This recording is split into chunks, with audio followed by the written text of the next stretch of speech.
In 1975, longtime news anchor Howard Beale is told he has just 2 weeks left in the job, following falling ratings. After friend and news division president Max Schumacher has told him this, he goes live on air the next night and announces that he will commit suicide on next Tuesday's broadcast. Network provides a painful insight into the world of television today, and through it, our society. Howard Beale's crazy outburst does not earn him exile, but rather a top network show. His character goes from an affable older man to the sort of crazed host a Tucker Carlson fan would be jealous of. However, his remaining on the air is clearly no moral crusade by the network. No, he's kept on because of his madness that brings in eyeballs. The scenes in executive offices of Diana pleading his case shine a light on the maths of running a network that can be described either as tough reality or as dirty business. Either way, as with all media decisions, its implications are clearly not just financial. After all, the part that shocks most in the film is not that there are greedy executives, crazy hosts, or corporate malfeasance. In 1976, none of this would have surprised an ordinary American. After UBS, the organization, tries to fire him, Schumacher saves him, calling for a dignified end to his career. Beale's apology turns into a rant, and when this is received shockingly well by the public, a new and ambitious program chief named Diana takes charge. After entreating Schumacher to take charge with her and develop the show for Beale, she takes charge regardless, and when he tries to end the show, Schumacher is fired, and she is in full control. As Beale's populist message grows, his show becomes more and more gamified as it becomes more and more popular, while simultaneously Schumacher gets together with Diana, leading to his separation with his wife of 25 years. In a wild turn, Diana turns to the Marxist terrorist group, the ELA, for a new series following their brutal activities. Beale discusses the Saudis buying out UBS on his show and urges his audience to call the White House to kill the deal. Following this, he meets the shadowy president of UBS. As Diana's fanaticism drives Beale away, just as ratings fall, she resorts to employing the terrorist ELA to assassinate Beale live on air for one final great hit episode. Beale is slain, the show ends, and a second season is greenlit for the terrorist group. As the film fades to black, we are told, thus is the story of Howard Beale, the first known instance of a man who was killed because he had lousy ratings. Surprisingly, we see relatively little of the inner workings of Beale throughout the film. His character is established early on through his crazed rants on his television shows. But overall, the lack of development of his character does point to his status as a true vessel, rather than as a person to be viewed.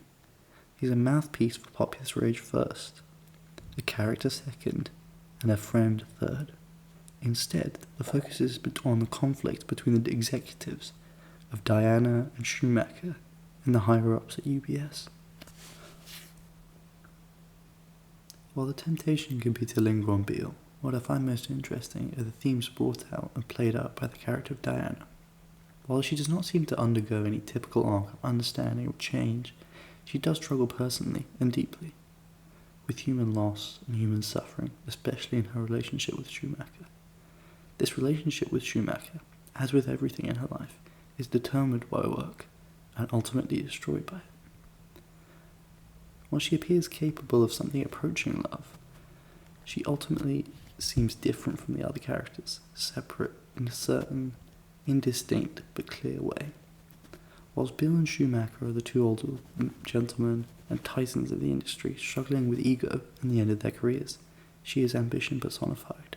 Her exploitation of Beale, working with the terrorists, and facing off with the executives in the TV studios all paints her as the ultimate new and upcoming executive, determined to get to the top at all costs. An almost cliché character that serves her perfectly as the foil to Schumacher's old-school series classes and respect for the industry as an art. She embodies who she is fully, even telling the ELA, "Hi."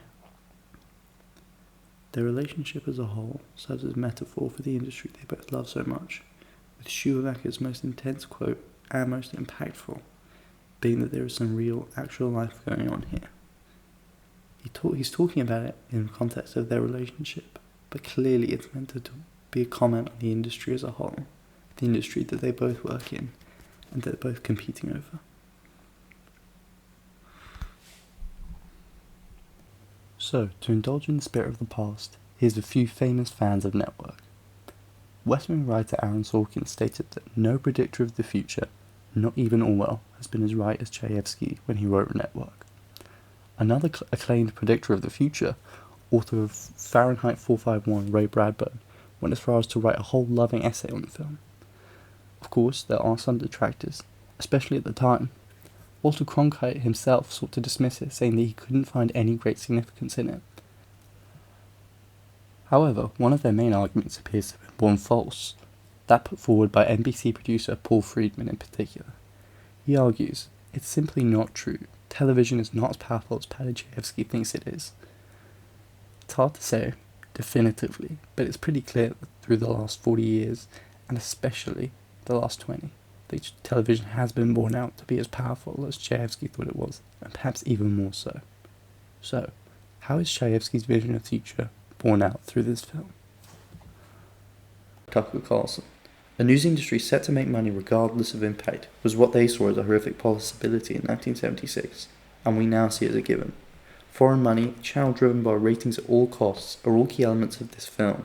In short, Network's commentary on the industry of the day is so bleak and so amusing, in large part because of how well its creators have been vindicated. To us it seems like an obvious story and an obvious starting point for the world today, but for them it was a grave warning that seems to have gone ignored. One of the most powerful and impactful scenes in the movie is also one which points us to the future ahead and what Chayefsky was warning about. The rapturous applause that rings out across the streets as people leap to their windows is a bizarre moment in the film. It's a moment of chaos, of confusion, and somehow of unity. Everyone watching their TVs has got up and on Beale's demand, clapped away and shouted out their rage. This is perhaps the clearest expression of Chayefsky's warnings about what media can do and the impact of its changes not only on him and other professionals in the industry, but its impact on the public, the American public, the general public, and the power of television.